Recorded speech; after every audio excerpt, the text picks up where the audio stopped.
Good evening, everyone. It's Tuesday, November the 26th, and I'm going to call our council meeting to order at 6:30 p.m. We're going to start with a moment of silent reflection.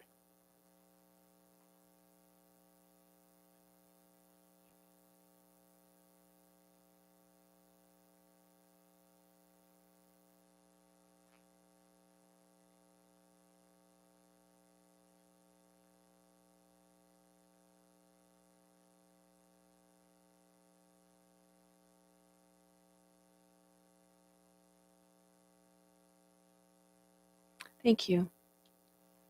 Moving on to our land acknowledgement, the municipality of Port Hope exists on the lands of the Mississauga Anishinaabeg traditional territory covered by the Williams Treaties. We honor and recognize First Peoples as rights holders and stewards of the lands and waters on which we have the privilege to live, work, and play, including the Ganaraska Forest and River. We pay respect to elders past, present, and emerging. We commit to actions towards truth and reconciliation by recognizing the United Nations Declaration on the Rights of Indigenous Peoples, strengthening ties with First Nations, Métis, and Inuit peoples, especially those who make their home in Port Hope, and learning from Indigenous ways of knowing and being. We do so by recognizing the past and working towards a shared future.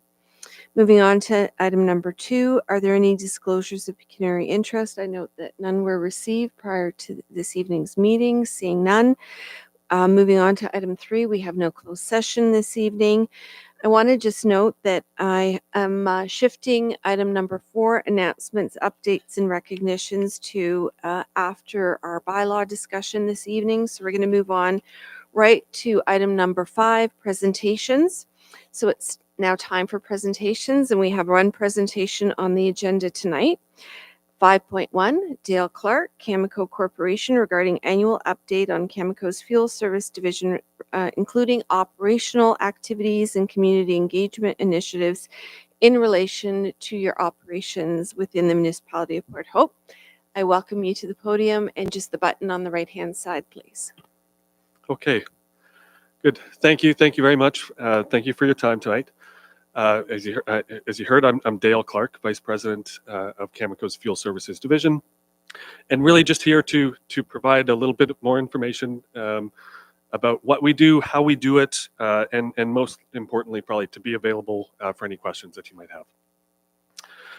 So I have limited time. I'll be very brief with this, but like to start with a safety message, and really that is just to the reminder that winter is coming, of course. The important reminder to be prepared, whether that's with the walkway here at work or at home, with your car, with your footwear, whatever it is, to please take that extra time, be prepared. It is coming, and we don't want anyone to be victim of the slips and falls that happen every year, every winter. So I'll move right into to start with just a reminder about Cameco, who we are. I start with a message that the world, we believe strongly that the world really needs nuclear power to deal with the climate crisis and the climate challenges around the world, and that the nuclear industry really needs Cameco to be a reliable industry and partner and solution. And so that's why we are here. That's what we do, and that we're focused on energizing a clean air world, and that's our purpose. This shows briefly just our facilities in Ontario. The process for us in Ontario starts in Blind River in Northern Ontario. I won't speak to that, but I'll focus a little bit more on, of course, the Port Hope operations here. That includes the conversion facility and our fuel manufacturing operations. So I'm often asked about employment numbers and statistics. We have about a little over 800 employees in Ontario today.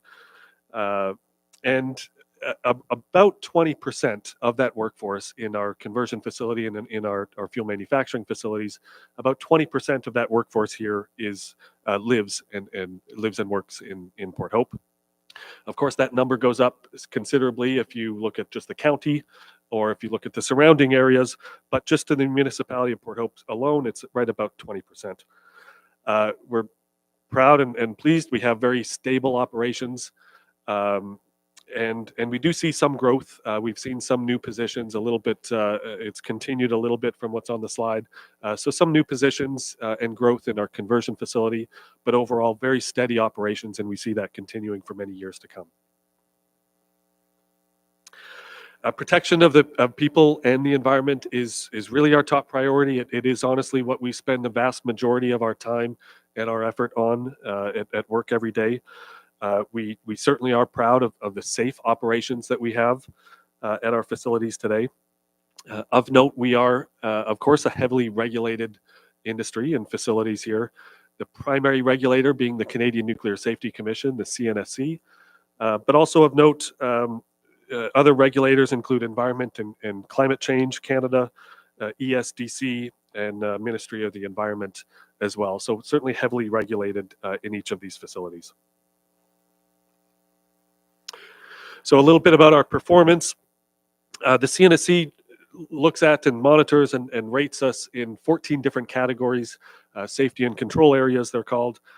All of that information and the ratings and the details behind that are available on the CNSC website. Our documents on our website outline what those categories are as well.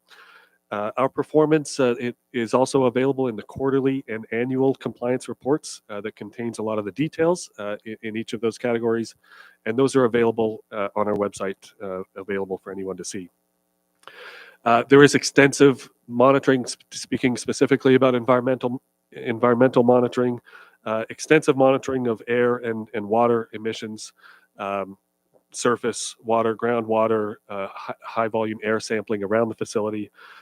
All of the emissions are clearly just are generally at a fraction of the safe regulatory limits. So it gives us great confidence in our ability to ensure full compliance with all those regulations. A quick note, a success story that we thought of adding here on climate action for ourselves within Cameco. Cameco, like many companies and organizations, has made commitments in this area, and our commitment is to reduce our Scope 1 and Scope 2 emissions by 30% by 2030, and have made some good progress in this area as well. About 28% reduction in our peak power demand, which is significant for us.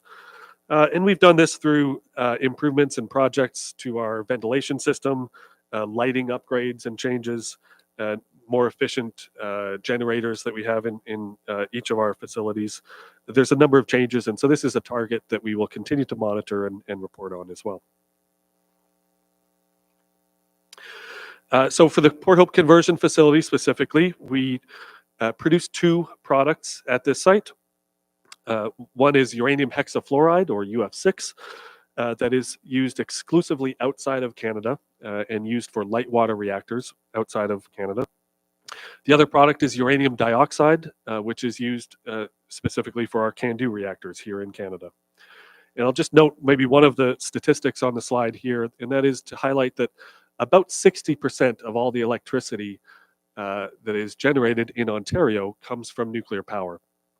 And all of that electricity is produced using the uranium dioxide as fuel that we produce at this facility here in Port Hope. One other success story and significant change that I'll highlight here from when we've presented in the past is a project called our closed loop cooling water system. So in the past, our facility we drew water from the Port Hope Harbor, and we used that water for cooling in our process. So there was no contact, no mixing with our process at all, but it was used for cooling purposes and then discharged back into the harbor. That process has ended. We've decommissioned that system, and we have a new closed loop cooling system. So all of that water is in a closed system. It is recycled. It's cooled with a glycol chiller system, and it has significant advantages, both in terms of reliability, reduced maintenance, less reliance on Mother Nature and some of the challenges that presents in the harbor. Certainly less risk, better risk reduction in terms of potential for contamination into the harbor as well. So a significant change and a significant improvement that we've made over the past year. Another important area to highlight is on emergency response, emergency preparedness. We focus in many different areas. I'll highlight the emergency exercises that we do and some of the equipment that we have to maintain and look to maintain top of the state-of-the-art equipment. And just interestingly, in terms of timing, we had one of our emergency response exercises today at the Port Hope Conversion Facility. And we were happy to have the Port Hope Fire Department participate and respond, and was another example of a very effective team and very capable response team. So that's certainly an area that we focus on to make sure that we retain that capability and that we're able and ready to respond in case of emergency. So a significant project that we've spoken about here in the past is called Vision in Motion. We also had a significant milestone for this project over the past year, and that is the removal of what we call Building 27. Building 27 is the old UF6 plant that was on site, not in operation for many years, but a large, tall building right in the middle of the site. And I actually prefer to say that the building was deconstructed as opposed to demolished, because it really was taken apart piece by piece. And we did that, of course, to ensure safety, safety of the workers and the public and the community and the environment. And we were very successful with it. We completed that work without any safety or environmental events. It was a major milestone for us. And a good example that project is continuing. There's still more work to do, and we will continue to work on this project in the year ahead as well. Chemical fuel manufacturing, just to highlight as well, of course, we have two facilities, part of the fuel manufacturing operation. The first includes a metal fabrication shop in Cobourg that produces the reactor components, largely zirconium-based metal components. No uranium, no radioactive materials handled at that facility. And a fuel manufacturing plant here in Port Hope, where we take that natural uranium dioxide powder, press it into pellets. The pellets go into the tubes that come from the Cobourg plant, and those tubes are assembled into a final CANDU fuel bundle. And we've been successfully producing these fuel-related products on the site since 1957, and have produced well over 1.5 million CANDU fuel bundles to date.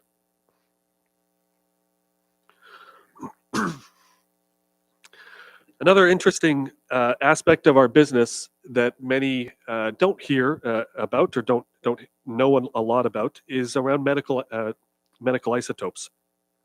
So this is relatively new in the nuclear industry and for the CANDU reactors here, but it has been an important development to produce these very important isotopes for use in Canada and all over the world. Cobalt-60 is an example that is used to irradiate medical instruments and tools to ensure that they're safe and clean to use. Lutetium-177 is a relatively new addition to that and is used as a specific cancer treatment. And chemical fuel manufacturing produces the hardware for these to go into the reactors, and it's certainly an area that we're very proud to be a part of and to be part of that story. So I'll wrap up some comments on our role in the community. That certainly we work hard in this area. We work to be an active member of the community where we live and work, and to give back to that community. An important aspect of that is providing transparent information about our operations, what we do and how we do it. Tonight is an example of that. We make information available in many different ways, whether it's online, here, hosting tours, answering questions in many different forums. We also have a Cameco Fund for Mental Health that I'd like to highlight. That's been a really successful and important program over the past few years. This year, we've been able to raise $118,000 as part of this fund. Uh, we're making final decisions now, and we'll be announcing how that money is distributed here just in the coming weeks before the end of the year. But as a reminder, all of that money goes to projects and organizations that are local and that are focused on mental health improvements in our community. So it's been a very successful program, and one that we're very proud to put on. And finally, I'll wrap up with information about our public polling results. We do this work every year. We're very proud to see the results. We see over 90% overall support for our operations in the community. We work very hard for this support. We certainly don't take it for granted. We are truly very grateful for the support that we receive all over the community. We're happy to be here, to be living and working in the community, and do what we can to give back. We're very grateful for this support, and we'll continue to work hard to earn the trust. And with that, I'll wrap it up, but would be happy to take questions. Thank you very much for the presentation and for coming to give us an update. And I just want to say, Dale, how much we appreciate the money that you give back into the community. And I do want to publicly acknowledge and thank you again for the very generous donation of $500,000 towards the Youth Wellness Hub, which is now really underway with renovations and some very interesting and innovative programming. So without that gift, the hub was not going to become what it's going to become. So I want to thank you and acknowledge that very generous gift again. So I'm not going to turn it over to, I do have some questions, but I'm going to turn it over to council members for any questions or comments. Okay, well then I will dive in. I just wanted to ask you about some of the employment figures that you had shared with us in terms of the percentages of your workforce that come from Port Hope. And I'm wondering whether or not you can talk about trends over time. So you gave us a percentage of 18% for the conversion facility and 20% for the fuel manufacturing. Have those been constant numbers, or have you seen a drop or a rise in terms of the percentage of the population of Port Hope that's working at your facilities? That's a very good question. I don't have data, but I can give you my observations or personal opinion on that.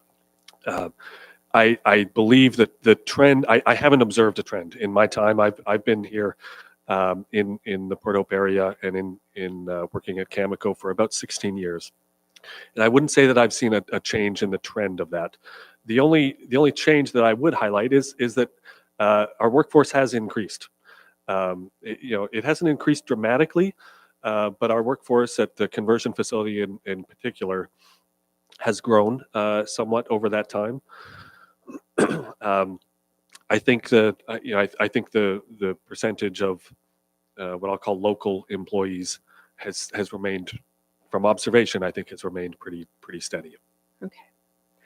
Thank you. Another question that I had for you is with the, as you said, you didn't want to use the word decommissioning of Building 27, but taking it down brick by brick. Are there any future plans for reducing the footprint at that location, and in particular, given any thought to moving some of the administrative offices off that location to a different location for safety reasons?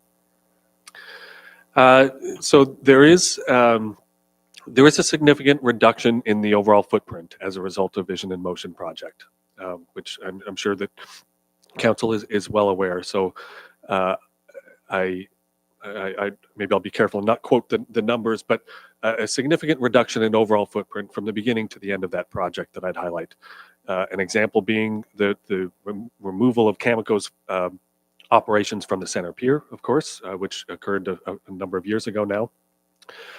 There is a change in the fence line at the very south end of the property that is occurring, so that increases the public space at the very south end of the property, and of course there's a change in the in the land on the east end, on the east side along the harbor. There's a change in footprint there for greater public access along that way as well. Specifically for moving offices or admin staff, that's not currently part of the plan. That is, that's something we can take back. We can discuss and consider, but that's not part of our current project plan. But we do recognize that there's interest in both the footprint and the appearance of the site, and both of those are aspects that we want to address and make improvements on through the project. So the removal of that building is one very visible change. There are other opportunities to make visual improvements that we're aware of and conscious of and working towards. Thank you. And I just a comment to that. We appreciate your ongoing willingness to engage with the municipality as we enter the last phase of the cleanup in the center pier, and some of the innovative improvements to the visuals in that area is something that we very much appreciate. And the final question I have is, who does your polling? For that, I think I might call on a friend. I have one of our experts here. Sarah, would you like to join or answer that question for me?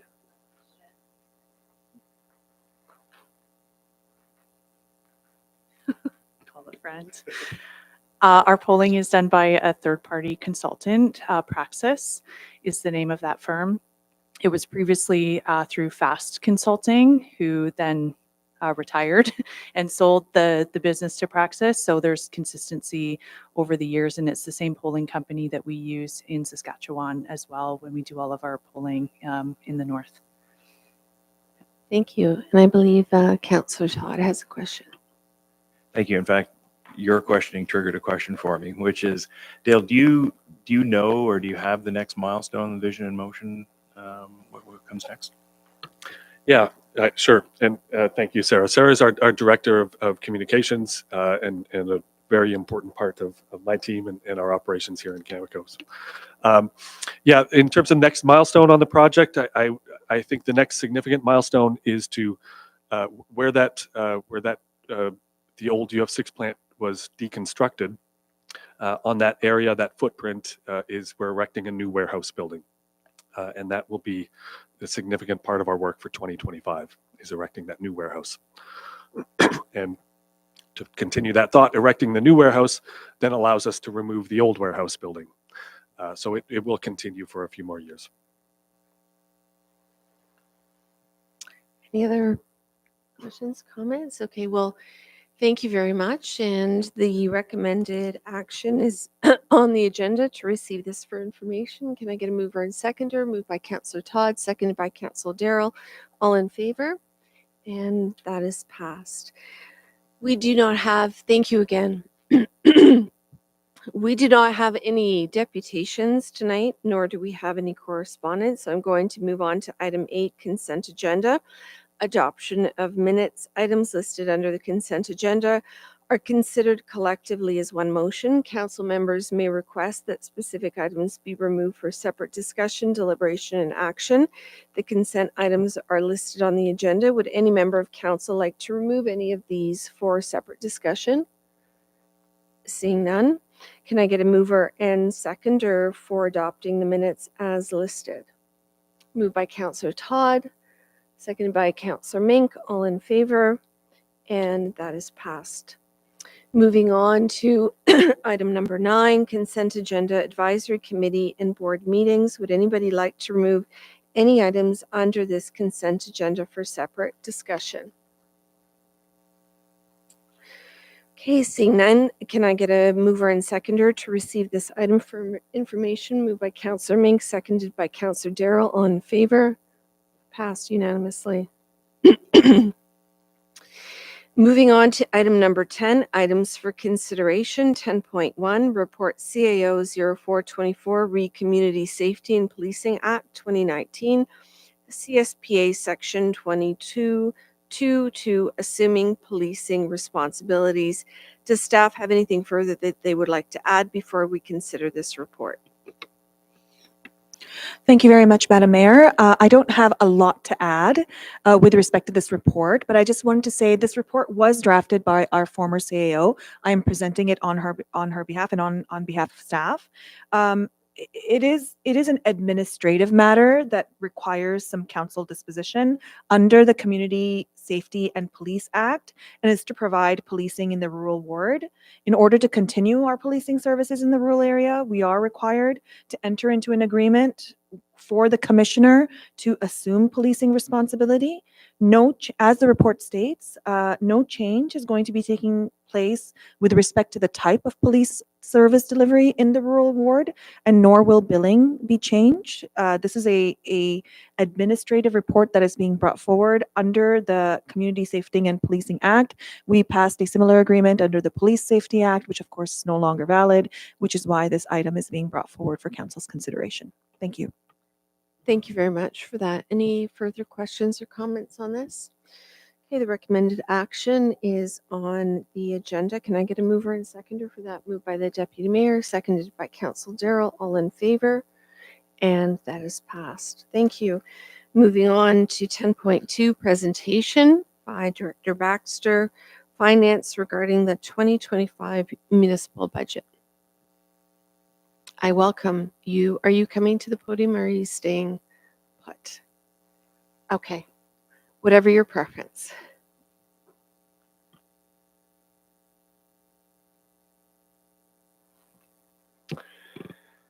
Thank you. So pleased to be before you tonight discussing the 2025 budget. I'm going to touch really on three things. First, the budget survey, which was a great accomplishment for us this year, a brief budget summary, and then speak to next steps. So for the budget survey, we're thrilled to have 1,450 respondents to the study overall. I've pulled just two highlights. One being when we look at tax preferences, that overall the majority of the respondents prefer to maintain our current services,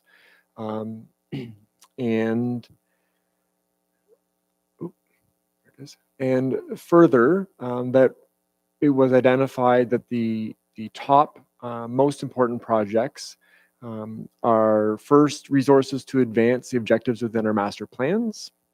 And second, very strongly, was also maintaining our streets and roads. So certainly other areas were identified as important, but those two, by and far were the ones we heard were the most important to our respondents. And that's important when we look at in terms of how we built the budget, and I'm going to speak to how those align. So looking at the overall budget summary, I did want to identify, just for anyone who hasn't necessarily been following along, we have had quite a process going through our budget roadmap of many meetings, including a full day meeting last week, leading us up to this point. We have a considerable number of capital projects. One is for improved technology for this room, for meetings such as this, and improving our accessibility. Things like the finalization of the design for Fire Station 2, which would align to our fire master plan, as well as a tanker. We have Walton Street Phase 3.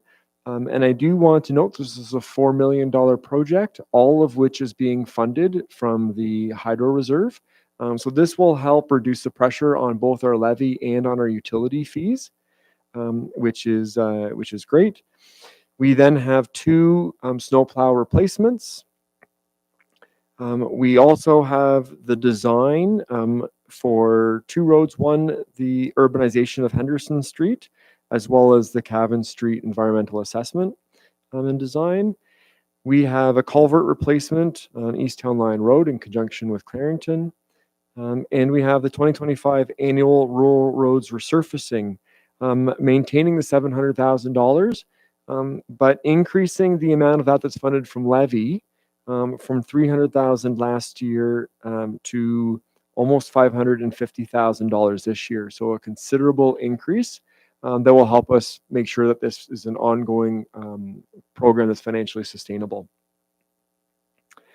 So all of those projects were all road related, which I think ties in quite nicely to the focus areas that we heard through the survey. And then I also note we have a large project at the Jack Burger Sports Complex for the HVAC and dehumidification units that need to be replaced. Overall, that is 17 projects at almost $8.9 million.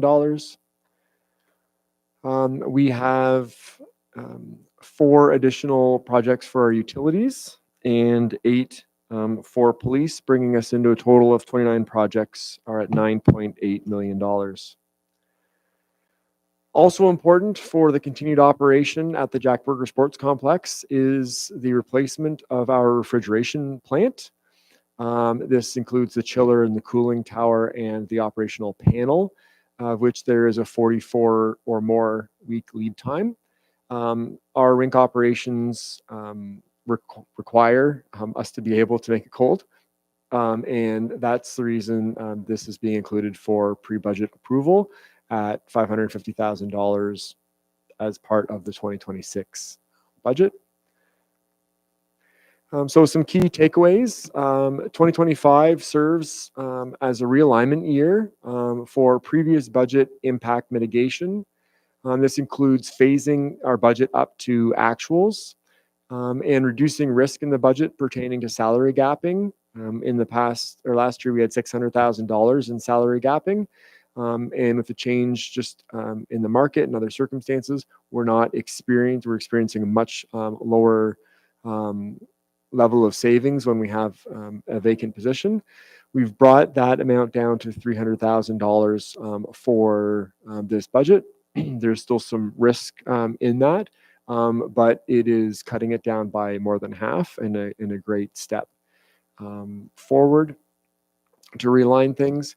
I had noted that we have a much lower tax base assessment growth in 2024, meaning that we have less increase in the tax base to be able to take on additional costs without having an impact on the existing tax base. So that's not going in our favor.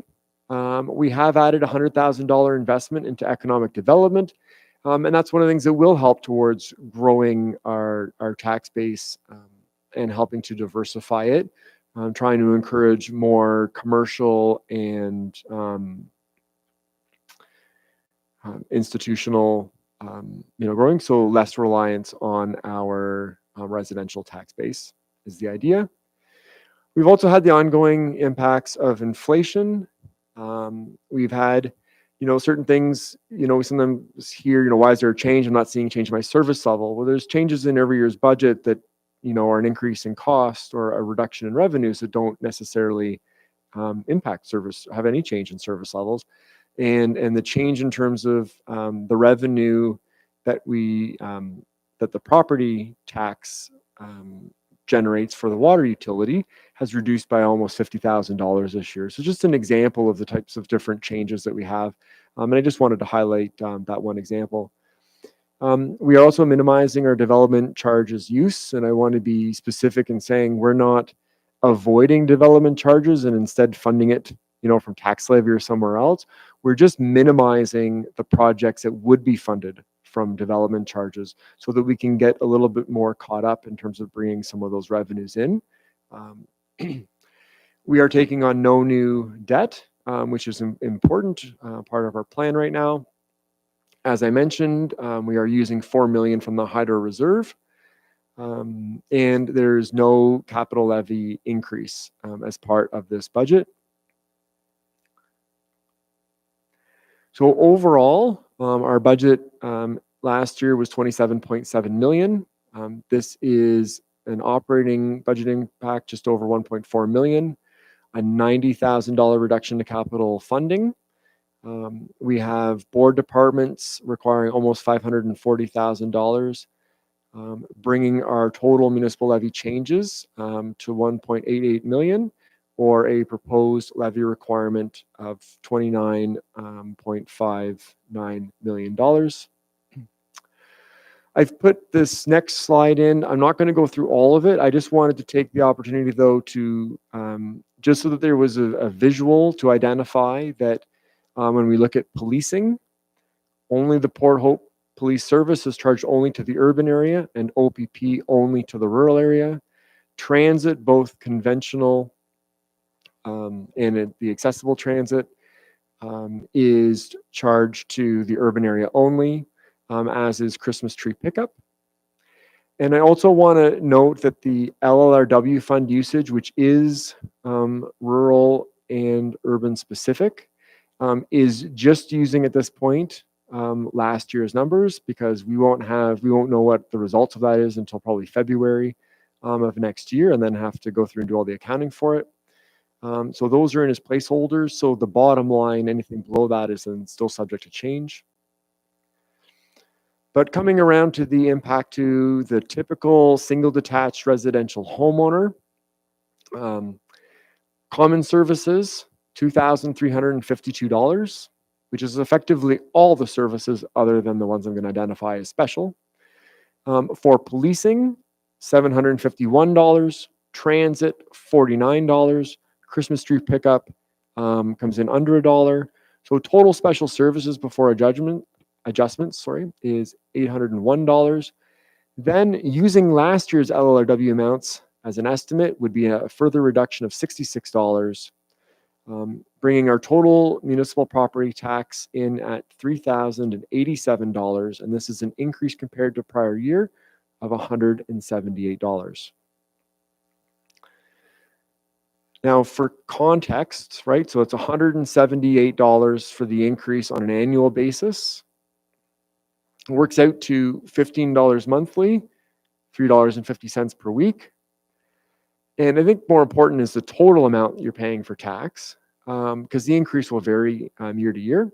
But the municipal portion of the total property tax bill is the $3,087, works out to about $257 monthly, or $59 weekly. And I think it just helps to break that down a little bit.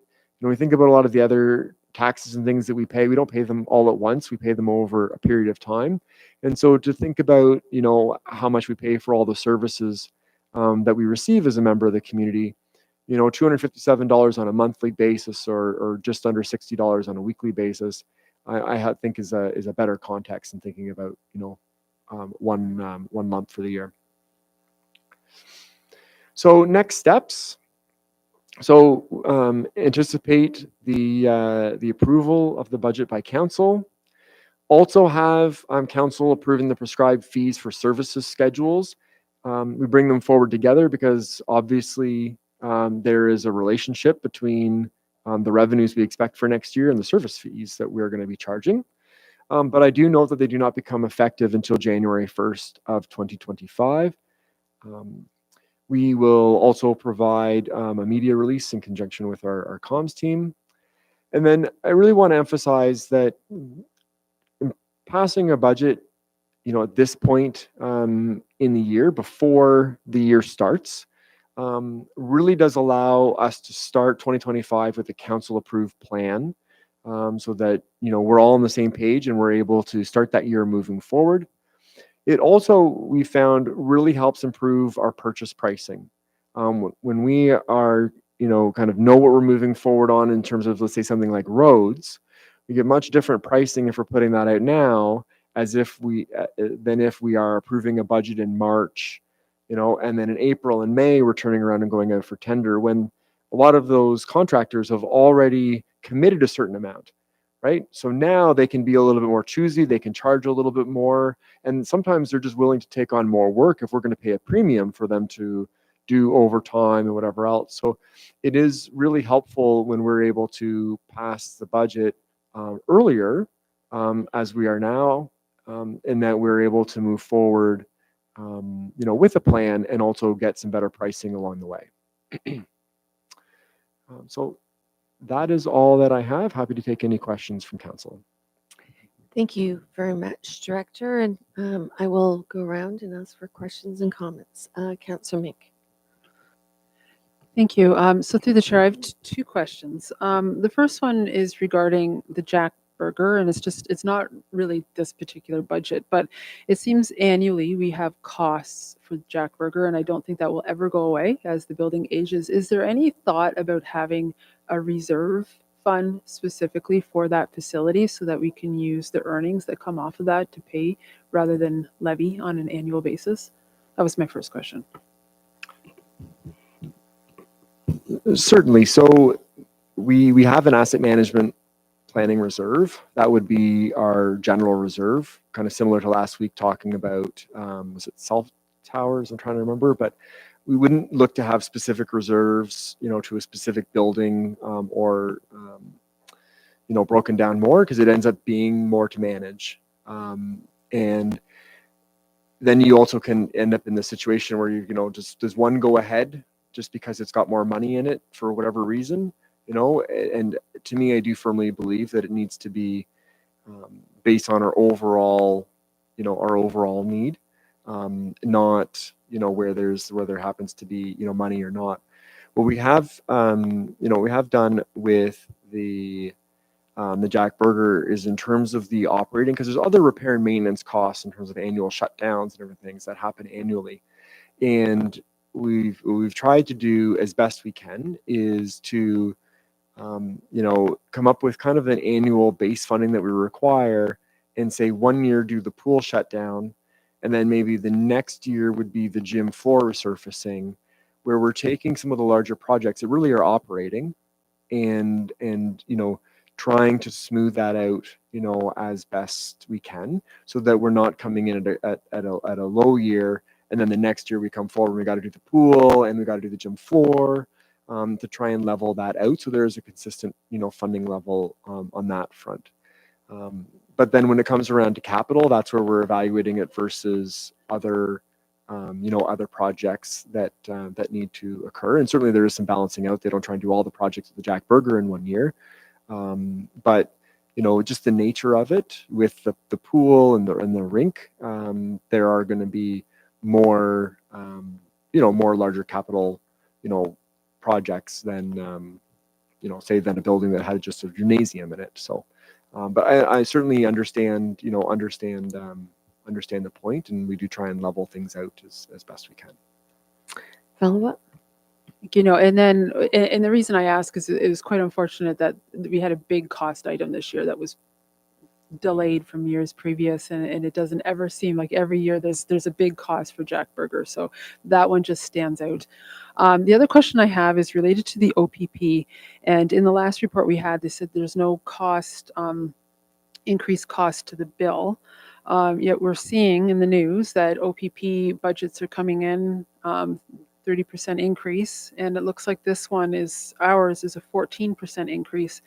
So I'm just wondering, where did that increased number come from? Did that actually come from the OPP, knowing that we didn't have a valid contract, or are we guessing? Could we potentially get in the new year a surprise from the OPP that we're not expecting? Can you just speak to that a bit? Certainly. So I'd have to go back to the report. I believe the report further on, no, sorry, not further on the agenda, we just talked about it. I believe it just identifies that there's no change. So there's no change to the structure, whether we, if there wasn't a change in the Policing Act, right? I don't think we would be updating the agreement right now. There's no change in how we're going to be charged, moving from our old agreement to our new agreement. So I believe that's the point. Not that there's no change in the cost in 2025. In fact, there's a change in cost every year. So I'm just looking up on the OPP line, and I am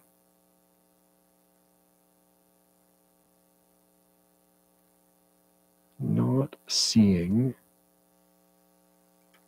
Sorry. Sorry, just to add, so last year the OPP line was about 619,000, and then this year we budgeted for 705,000, which is about a 14% increase. So I'm just curious, if we haven't got that bill from the OPP yet, are we guessing it's 14%, taking a medium, or could we have a surprise of 30% that would go to the rural taxpayers? No, so we do have the notice. I mean, the police board put these in. I have to go back and double check against the notice, but it does look correct, about 15.5% year over year. Thank you. Councillor Darrell, did you have any questions? Okay. I'm going to just jump in and maybe keep going around the circle here. Director Baxter, I was struck by some of the things that you were talking about in terms of not just, obviously the fact that we don't have the growth to offset some of the increased budgetary pressures, but you also talked about the need for attracting more industry and business into our community. And I'm wondering, for the purposes of the public and a reminder here for the council, if you can talk about what is that sweet spot in terms of diversifying the tax base, of what percentage of taxes would come from the industrial tax base, the business tax base, and the residential tax base, and how much are we off from that in terms of getting to a place where we do have an offsetting of the burden to our residents?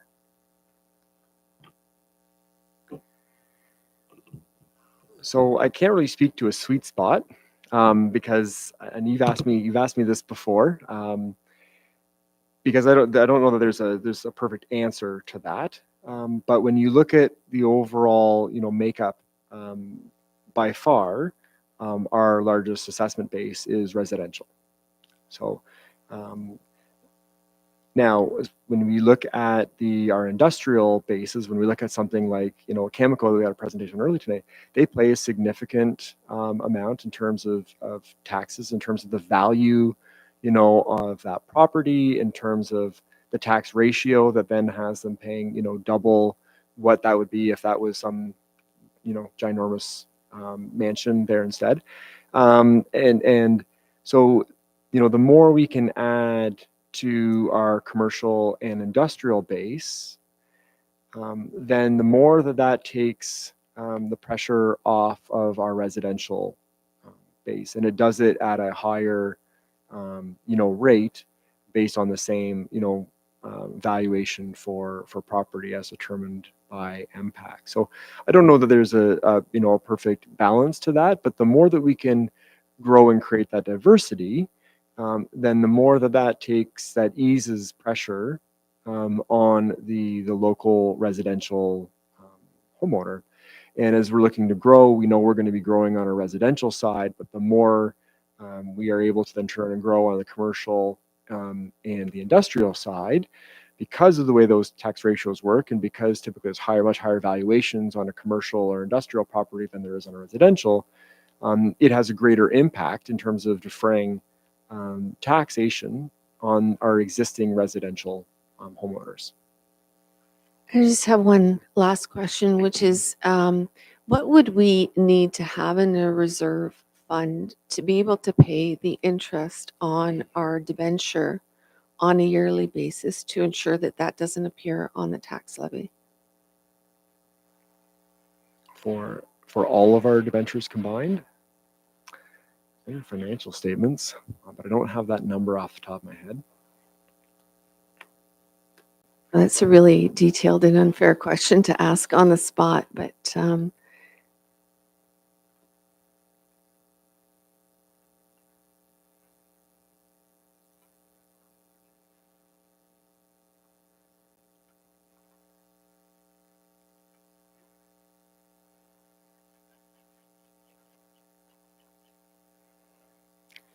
Just give us a second. We're actually getting close.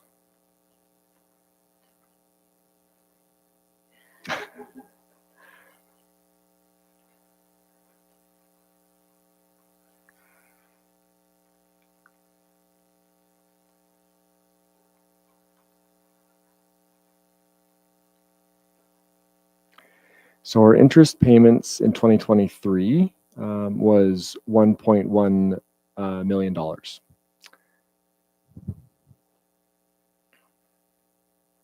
Thank you. Now, sorry, I should note, if you recall back to our presentation though, from a levy standpoint, right, the majority of our debentures have to do with the wastewater treatment plant at this point. So, so it wouldn't be 1.1 million from a levy standpoint, but our overall is $1.1 million. Could you be more specific and say which percent, what amount out of that comes out of the levy? I could be, but not this quickly. Okay. Even if it's sort of ballparkish, as in, oh, I think you might have a, How much is the total those ones? Ending balance. That's actual amounts. So it's the four of them combined. No, it's the total.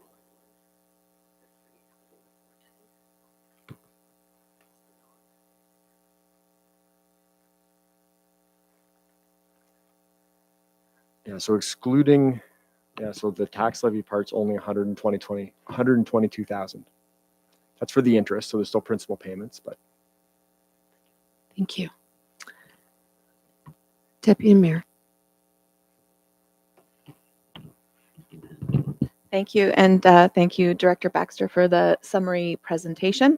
I have a comment and actually a motion I'd like to bring forward this evening. And I want to make it clear it's not a change to the budget that was presented and reviewed by Council last Tuesday and will be coming forward under bylaws, but rather something that relates to my reflections in this past week about some concerns I did raise last week. I won't reiterate them about outstanding council directions. And I would like to bring forward a motion this evening for consideration by council as follows. Sorry, I need my glasses to read it. Be it resolved that staff be directed to revise our ongoing processes such that in future, any council direction that requires additional resources and is outstanding at the time of budget deliberations be automatically included for council consideration in the annual municipal budget. Thank you. Do I have a seconder for that?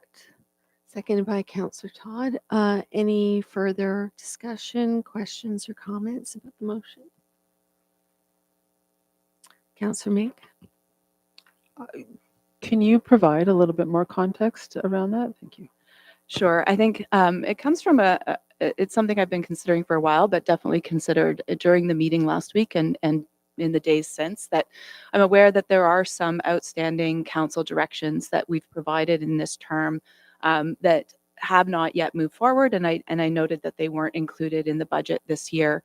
I also recognize that we've been reminded on numerous occasions, including in a question that was answered by our Integrity Commissioner as recently as a few weeks ago, that as we provide direction to staff through council resolution, and those items are perhaps a little bit adjacent to sort of the regular working work plans of staff, that we need to be conscious that we are ensuring that staff have the resources needed to fulfill those directions, and that needs to, if that can't be done throughout the year, then the opportunity to do that is through the annual budget. So I'm just trying to put a process in place so that anything, when we get to budget season, if there are outstanding directions and staff feel there is a resource requirement in order to move those forward in the coming year, that those be automatically included for our consideration as part of the budget deliberation process.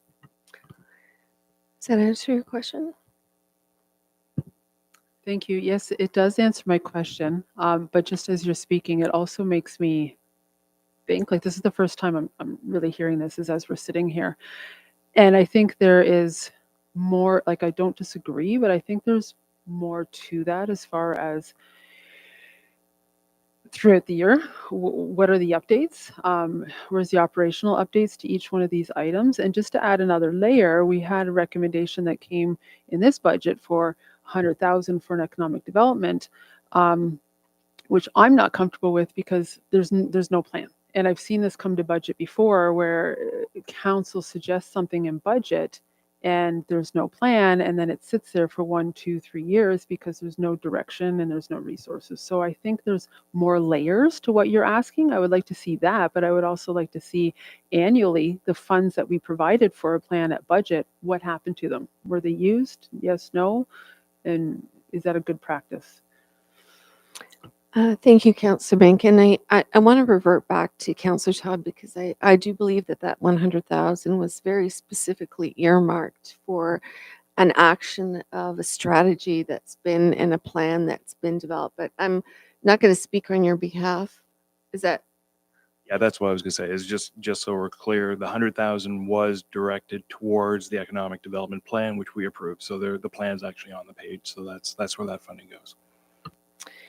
Thank you for that. And I just want to make a couple comments about the motion. First of all, I know that in this last year, there have been an incredible amount of stresses and pressures on our staff, especially taking on a project the size of Walton Street. So I do want to, from my chair, to thank staff for continuing to move forward on all the various things that this council has put forward. And I know that there are many things that are underway and that we're just waiting to see the bow ties or the little bows finished on them. So that's the first thing I want to say. The second thing that I'm reflecting on as we move into this next year is not only the impetus of your motion, Deputy Mayor, but also for us to consider when we are bringing forward new motions and directions to staff,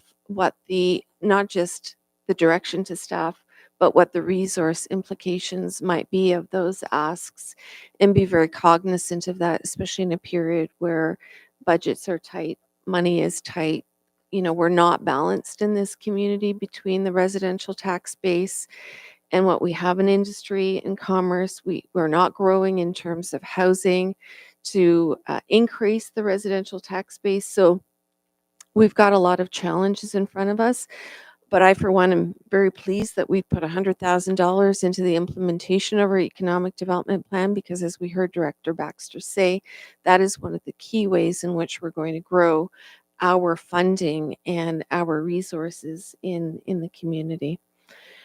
Any other final comments or thoughts on this motion? Okay, so I'll take a vote. And that is supported.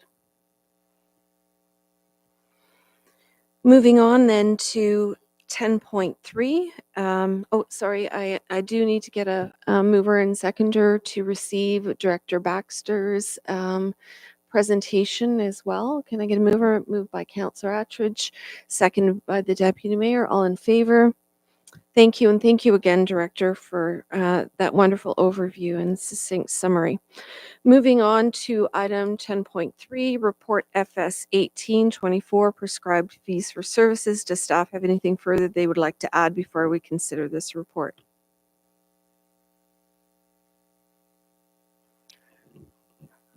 I'll just remind that this report with the detail previously came forward, I believe, in September. Really, the point of it is for it coming back now. There's we did receive a few comments, and the bylaw later on tonight is inclusive of the adjustments that were brought forward at the last meeting as well. Thank you. So the recommended action is to refer this item to the bylaws. So again, mover seconder for that, moved by Councillor Darrell, seconded by Councillor Todd. All in favor? And that is passed. Moving on to item number 11, committee reports and recommendations. 11.1, motion from Committee of the Whole meeting November 12th, 2024 regarding correspondence from David Puccini, MPP, Northumberland, Peterborough South regarding potential future firefighter training in Northumberland County. Is there anything further before we take a vote on the recommended action on the agenda? Seeing none, can I get a mover and seconder? Moved by Councillor Todd, seconded by Councillor Darrell. All in favor? And that is passed. Moving on to item number 11.2, motion from Committee of the Whole meeting, November 12th, 2024, regarding intermunicipal housing and homelessness task force meeting summary notes of October 17th, 2024. Anything further anyone would like to ask before I take a vote on this? Mover and seconder, please. Moved by Councillor Darrell, seconded by the Deputy Mayor. All in favor? And that is passed. Moving on to 11.3, motion from Committee of the Whole meeting, November 12th, 2024, regarding Port Hope Public Library, regarding revised 2025 budget presentation. This item was referred to staff at Committee of the Whole. So we're just going to skip this item and move on to the next. Just wanted to make that report. 11.4, motion from Committee of the Whole meeting, November 12th, 2024, regarding Port Hope Police Services Board regarding 2025 budget presentation. Is there anything further anybody would like to add before we vote on the matter? Recommended action is on the agenda, moved by Councillor Darrell, seconded by Councillor Todd. All in favor? And that is passed. Thank you. Moving on. 11.5, motion from Committee of the Whole meeting, November 12th, 2024, regarding report PS 1624 re-amendment to Schedule K of the prescribed fees for services bylaw. Anything further before we take a vote on the recommended action? Seeing none, can I get a mover and seconder? Moved by Councillor Todd, seconded by Councillor Darrell. I've got the both bookends here happening. All in favor? Thank you, and that is passed. Moving on to item 11.6, motion from Committee of the Whole meeting, November 12th, 2024, regarding report DS 2724, rebriefing on Fairview production 2024. Anything further that anybody would like to add? Can I get a mover and seconder? Moved by Councillor Darrell, seconded by Councillor Todd. Why break the pattern here? All in favor? Thank you, and that is passed. Moving on to item 11.7, motion from Committee of the Whole meeting, November 12th, 2024, regarding report DS 2924, potential attainable housing development on 41 Yonge Street, community engagement. Can I get a mover and seconder on that, unless anybody wants to add anything further? Moved by great Deputy Mayor and seconded by Councillor Darrell. Okay, all in favor? Thank you. Moving on to item 11.8, motion from Committee of the Whole meeting, November 12th, 2024, regarding report DS 2824, Community Improvement Plan 2023 update. Can I get a mover and seconder on that? Moved by Councillor Mink, seconded by Councillor Todd. All in favor? And that is passed. Moving on to item 11.9, motion from Committee of the Whole meeting, November 12th, 2024, regarding report CS 1524, redeclare former George Hamilton Public School surplus and authorize sale process. Is there anything further that anybody would like to discuss? Councillor Mink. Thank you. Yes, so I was not here when this was discussed, and this was it's a topic in the rural ward that was probably one of the main topics when I was campaigning, and continues to be a topic. And so I just wanted to speak to it for a minute. So for the past 4 years, I have been on board with disposing of this property, but just this past week, I've had some discussions, and it triggered some thoughts. So when I look at this property first, I want to say that yes, it has been sitting there, and I completely understand the desire to move on from it. However, we have the surplus land study that's coming in weeks or a couple of months. So I question why we're bringing this forward outside of the entire package of land inventory. It's not really costing anything. We're not going to get any money for this. It is being used by the police.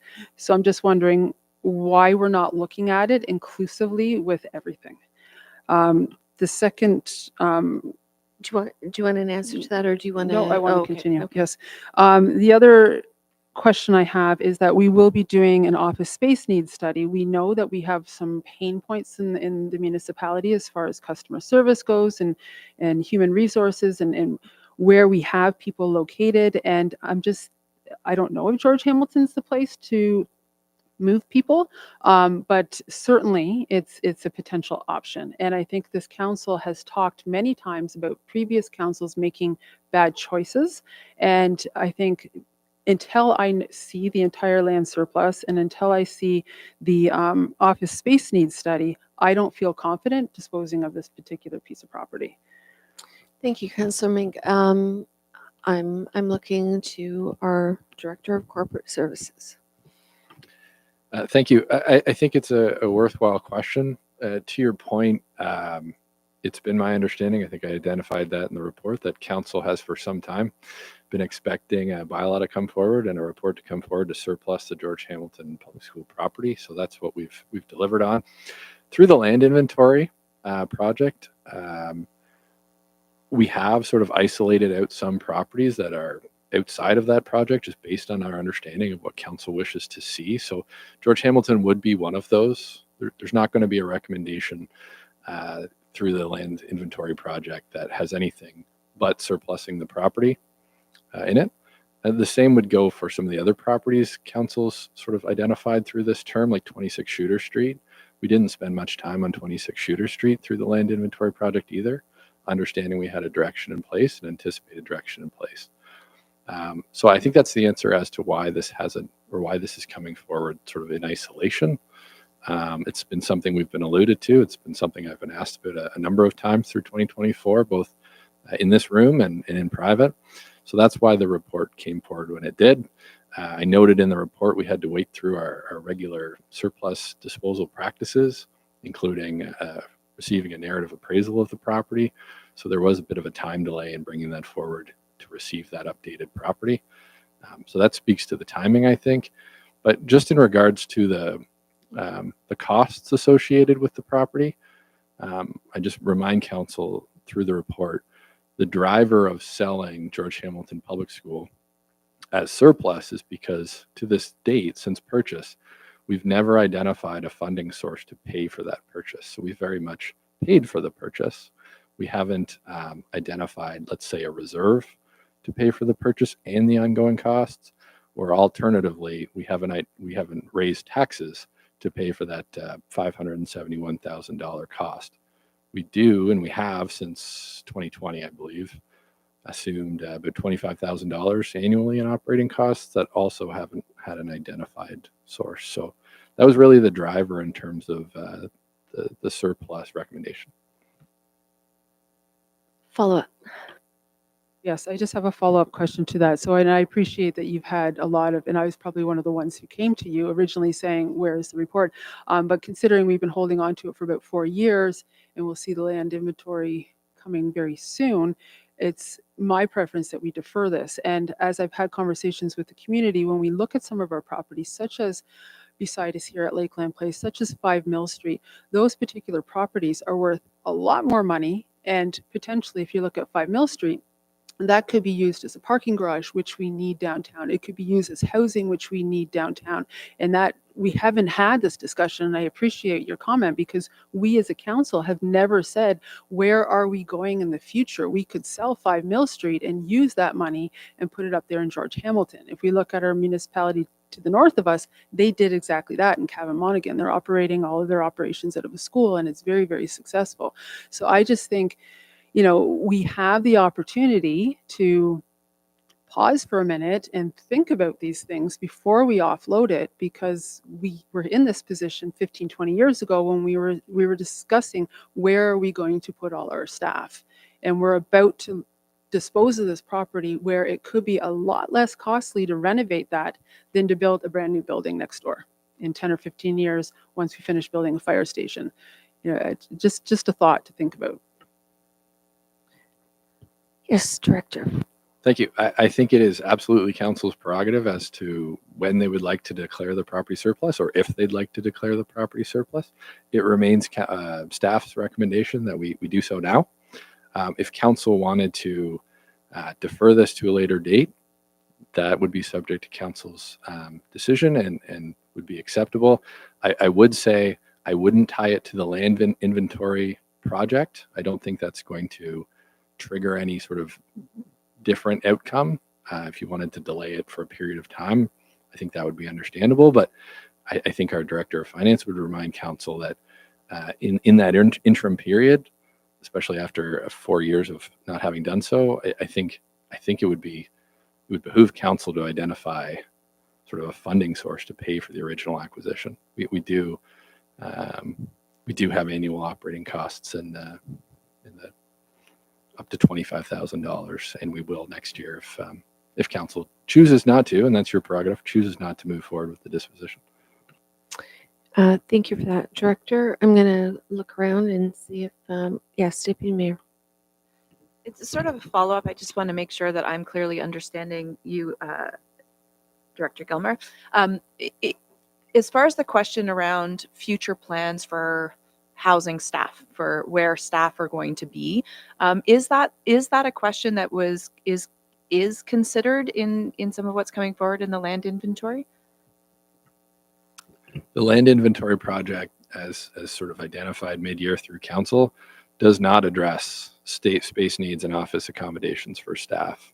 Those conversations, I'll call them, have been present for the municipality for a number of years. I think maybe council wouldn't recall, but I think it was 2009 when a proposal to provide for an addition to town hall was first put forward. There was a broader study of space needs and office accommodations at that time that saw the municipality dispose of, the former Waterworks building up the street here and acquire the 5 Mill Street office to accommodate staff. But the broader question of, as we grow, where are staff going to go? No, we don't currently have a plan to address that question long term, and it is not addressed through the land inventory project. Thank you for that clarification. Any further comments or thoughts on Councillor Mink? So with that said, I just again to say that, we talk about things such as customer service and customer service strategy, and we know that we have people who go to 5 Mill Street, they're told to go up to the fire hall, back to town hall, back to 5 Mill Street. And we see other examples where, we're challenged with these things, and we talk about bringing people on board and then we find out they're leaving, and we're housing people in little cubicles and basically walk-in closets wherever we can make space. So I think this is a topic that we need to be having. We haven't brought it forward, but it is a topic that continues, whether it's a direct conversation or whether it's the fallout of other conversations. We need to figure out where we're going to go in the future. And I think that we shouldn't dismiss of this property until we have the conversation. So I'm going to put the motion that we defer this until, I don't know, do I need to put a date on it? Or just indefinitely until we until we bring forward the office space needs study, or do we have a plan for that? No. So I would like to defer it until the new year, until we have a better conversation about this topic. I think our CAO would like to comment.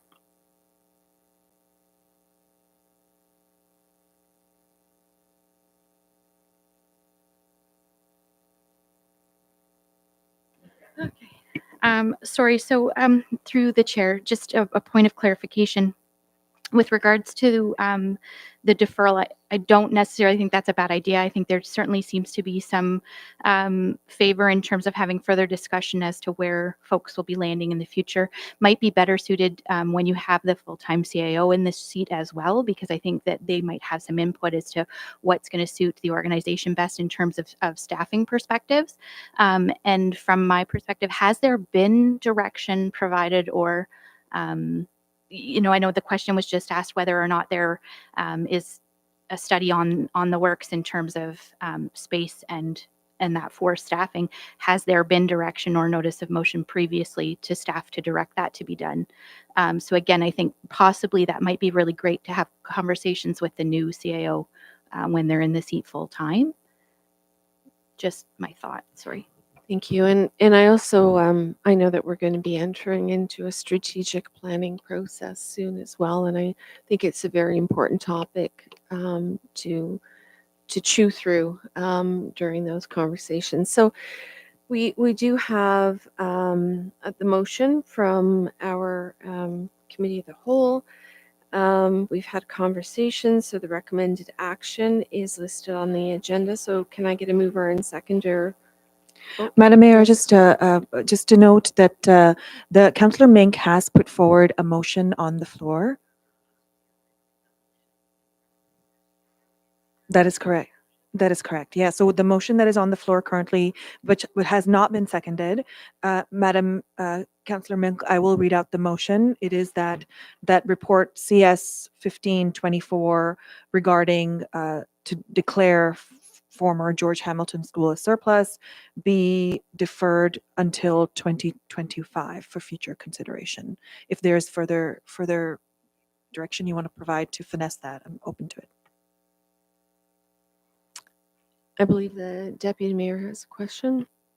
I'm not sure what to think of this because this hasn't come up in any of our future conversations about George Hamilton School, and we're going to ask Councillor Mink if she might consider a friendly amendment simply to refer this to our next council meeting, so that we're not necessarily making a decision to defer this for any further work, but rather giving those of us who are just hearing this idea for the first time just a couple weeks to reflect on that before we consider your motion to defer for a longer period. Does that make sense? Thank you. So the next actual council, which would be not December 3rd, correct? It would be 17th. So that 17th, would yeah. give the two councillors who are missing some time. Yes. Sure. Yeah, that's Okay. fine. With that amendment, then I would second your motion. So to confirm, the motion now reads that report CS 15-24 regarding George Hamilton School be deferred to the council meeting of December 17th, 2024 for consideration. So we have a mover and a seconder on this particular motion. Any further comments, Councillor Todd or Councillor Darrell? Okay, we'll take a vote. All in favor? And that is passed. I do want to make a comment that we did provide direction for this to happen, and I just want to note from the chair's position that we do a lot of reversal and flip-flopping, and I'm just putting that out on the table. At this point, we're going to take a 10-minute recess. Okay, we will reconvene. Moving on to item number 12, notice of motions. 12.1, notice of motion regarding development of a county-led encampment management plan. This is brought forward by Deputy Mayor Holloway, Wadhwani, and Councillor Attridge. We have this notice of motion in front of us that was deferred from the Committee of the Whole meeting November 12th, 2024, and I'll let either the Deputy Mayor or Councillor Attridge start or continue the discussion on this. Yeah, I'll be brief. This notice of motion is something that came out of a series of discussions at the intermunicipal task force as we sort of discussed the eventual closure, I guess, of the encampment in Cobourg and concerns going into the winter across the county relates to our homeless community. And it was also something that was discussed with our now former CAO in terms of the work that she was doing with staff internally to look at SOP for how we as a municipality will respond to potential encampment or people sleeping rough in our community. So this is really just designed to provide some clarity between the responsibilities of county and where lower tier municipalities fit into that strategy. And I'll pass it to Councillor Todd for a further comment. Yeah, the only thing I would add to that is it's a nice proactive approach to this this subject where we get in front of it and we start having those conversations as to who does what and what are the defined roles. So that's the purpose there. Thank you. And I know that Councillor Less has started to ask me about this last time we met in terms of, since this is directing me, what I've actually done at the county level. And so I do want to state that over the last 6 months, I have pressed for such a policy and such a framework and such an approach at both the Social Services Committee level as well as the County Council level. I think that the county staff have responded with assurances that there are plans in place. And that's where we've gotten in terms of the conversations. So I think that this motion with some more detail and nuance provides further fuel for forwarding the conversation or bringing that conversation back into the table and make sure that we actually do get over the finish line with something that is clear and proactive. Any further comments or thoughts on this? Okay, so we have our mover and seconder. All in favor? Thank you, and that is passed. Moving on then to item number 13, bylaws, consent agenda. Bylaws are typically passed by consent agenda. Today we have a few bylaws that are quite significant, including the appointment of our interim CAO. So I'm going to recommend, in fact, I'm just going to do this, that we go through each of them individually. So we're going to move to item 13.1, 72, 2024, appointment of interim chief administrative officer. Can I get a mover and seconder for this? Moved by Councillor Todd, seconded by Councillor Darrell. All in favor? Thank you, and that is passed. And welcome. Thank you for being here. Moving on to item 13.2, 73, 2024, authorize execution of a lease agreement with Ganaraska Child Center, 81 Mill Street. Can I get a mover and seconder for this? Moved by Councillor Todd, seconded by Councillor Darrell. All in favor? And that is passed, and also really wonderful news for the municipality. Moving on to item 13.3, 74, 2024, agreement regarding policing responsibility for the rural ward of the municipality of Port Hope as per the Community Safety and Policing Act 2019. Refer to report CAO 0424. Can I get a mover and seconder for that? Moved by Councillor Todd, seconded by Councillor Mink. All in favor? And that is passed unanimously. And moving on to item 13.4, 75, 2024, adopt the 2025 municipal budget. Can I get a mover and seconder for that? Moved by Councillor Todd, seconded by the Deputy Mayor. Any further discussion on this? All in favor? All right, Mr. Hand, Councillor Mink. Thank you. So I'm going to ask for a recorded vote on the budget.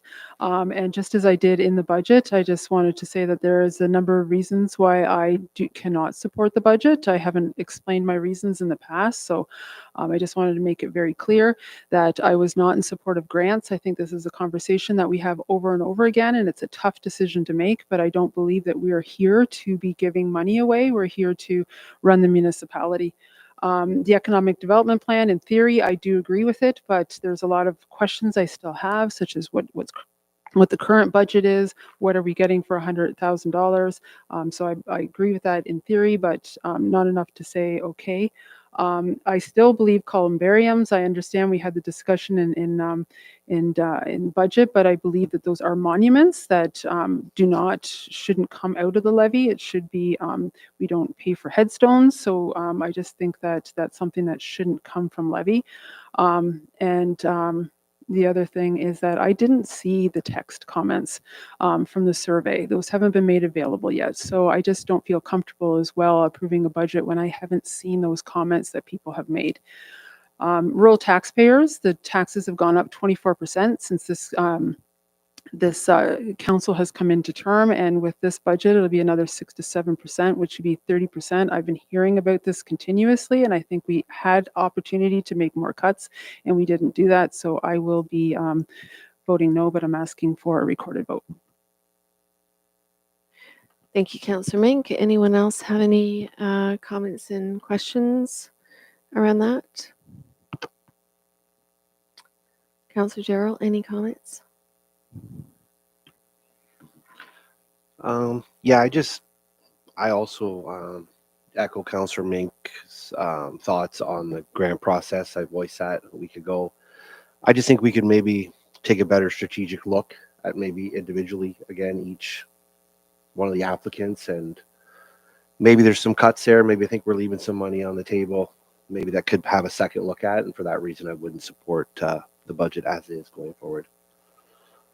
Thank you for those comments. And I think one of the things that worked really well with this budget is actually a roadmap where we made some decisions at key points in the process. And I think if it was the will of this council to cut those grants, donations, and foundational funding, that conversation could have come earlier during those conversations as opposed to at budget time, because I know the intent of the roadmap was actually to make sure decisions were made along the way so that we wouldn't be deliberating or discussing these kinds of issues in the final instance. But having said that, we'll take a final vote. We've got a mover and seconder on the budget.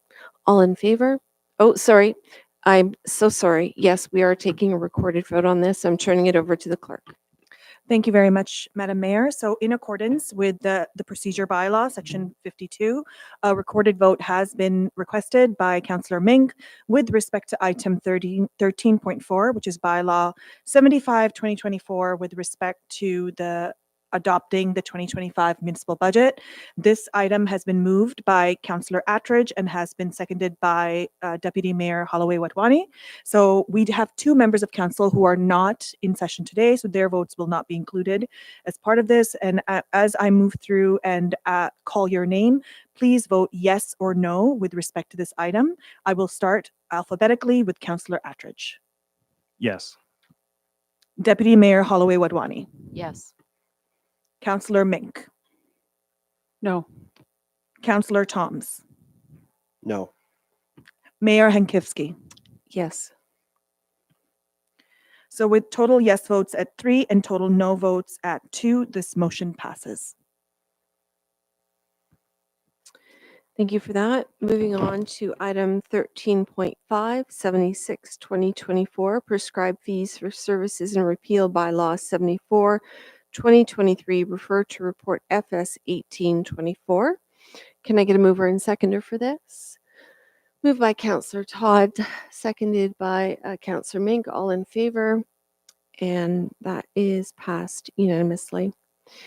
So before I move on to the confirmatory bylaw, as promised, I'm going to be doing some updates at this point. And I'm aware that we actually passed a bylaw to appoint our interim chief administrative officer, who I would like to now present to you and to the public. So we're very pleased that Tanya Bennett has joined the municipality of Port Hope. I'm just going to give you a brief bio of Ms. Bennett. Tanya Bennett is a dedicated chief administrative officer and a clerk with a very long and arguably very distinguished career marked by significant achievements in municipal government and community engagement.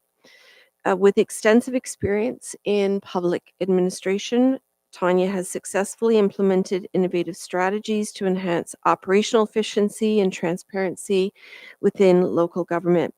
In addition to their role as CAO and clerk, Tanya Bennett has been actively involved with the Association of Municipal Clerks and Treasurers of Ontario and the Ontario Association of Committees of Adjustments. As a member of these organizations, they have contributed to the advancement of best practices in municipal governance, advocating for policies that support effective community planning and development. Their participation in various committees has allowed Tanya to share insights and expertise, further enhancing the professional standards within the field. Throughout these roles, Tanya Bennett continues to champion the importance of local government, public service in building vibrant and sustainable communities. So I want to welcome again Tanya Bennett to the organization. Moving on to a few other updates from my chair. Going to do the local ones and then a few county ones. So moving on to Walton Street sidewalk damage update. Municipal staff in Clearway Construction have finalized a repair plan for the damaged sidewalks on the south side of Walton Street. Repairs are, as you know, already underway. Beyond and sections beyond repair will be removed and repoured.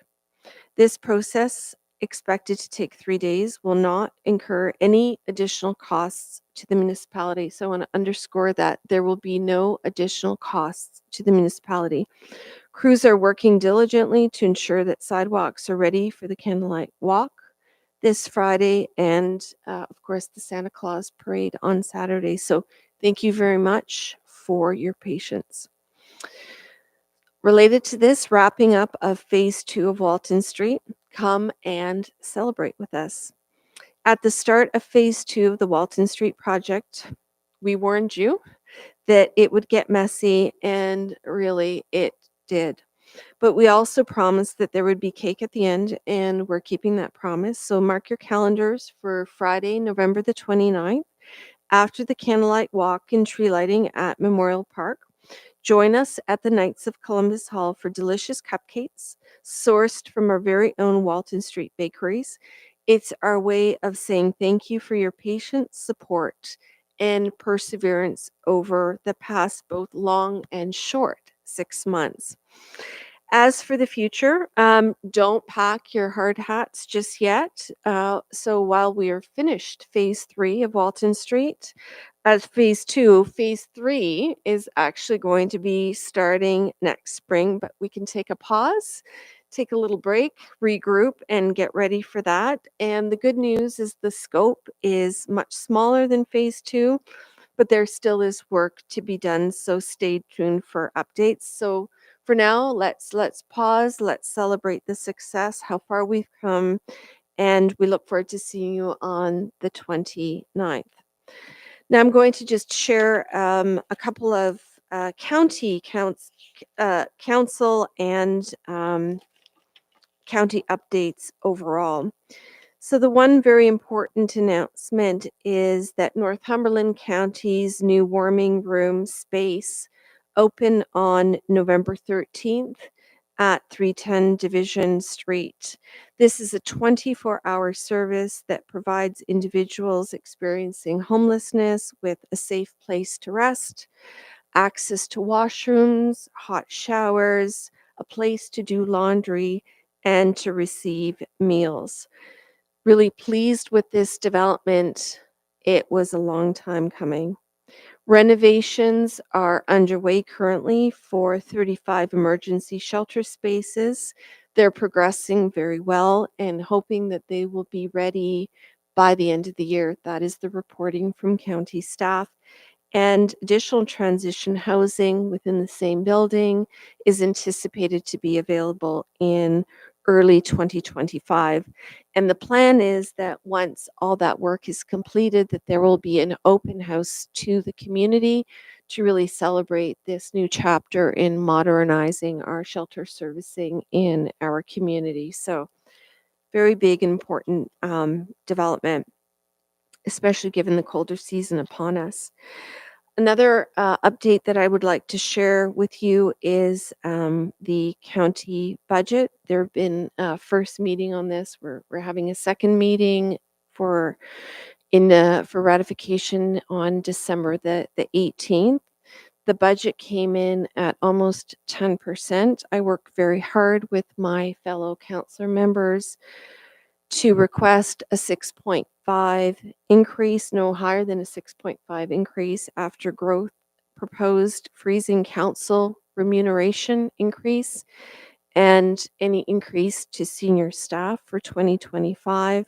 a freeze on all new hires other than those that are essential or legislated, a review of public works organization and operation, and a reorganization, look at the reorganization of the structure of the county. So stay tuned. We'll be getting updates on that December the 18th. Those are all my updates. Are there any other updates from around the table? I do note that that Councillor Adam had sent us an update, and I was wondering if anybody would like to speak to that. If not, I will bring it up and speak to it. Would you, or did you want to do that, Director Snook?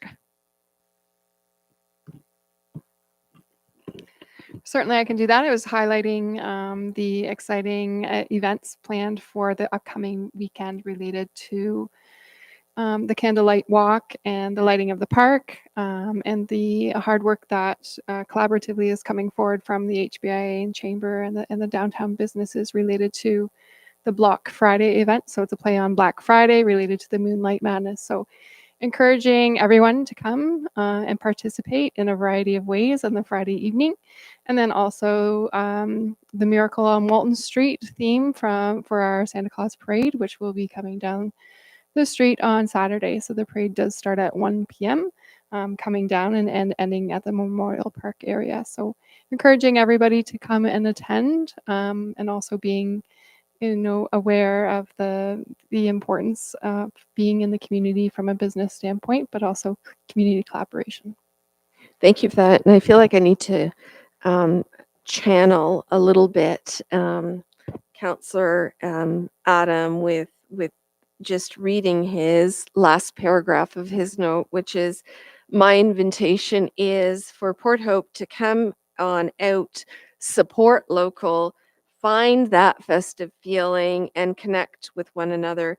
This weekend is our time to celebrate our community's resilience, unwavering spirit, and some new pavement.